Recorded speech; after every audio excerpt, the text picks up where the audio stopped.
Hello everyone, अभी भी बहुत से स्टूडेंट्स को कास्ट सर्टिफिकेट को लेकर डाउट आ रहा है, तो मैं आपका डाउट क्लियर करने के लिए बता देता हूं कि सर्टिफिकेट में क्या क्या होना चाहिए। पहला, आपकी कास्ट का नाम क्लियरली मेंशन होना चाहिए।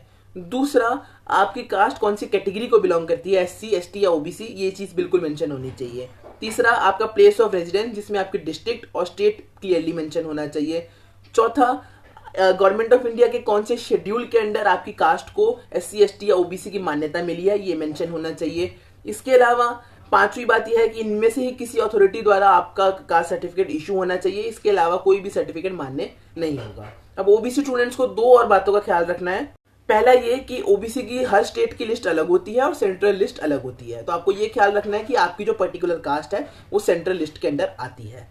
इसके अलावा ओबीसी एनसीएल की रिजर्वेशन है डीओ में, नॉन क्रीमी लेयर की, तो आपके सर्टिफिकेट पे एनसीएल नॉन क्रीमी लेयर बिल्कुल लिखा होना चाहिए और आपका जो सर्टिफिकेट है वो इस साल की 31 मार्च के बाद इशू होना चाहिए। ये सिर्फ ओबीसी स्टूडेंट्स के लिए वैलिड है।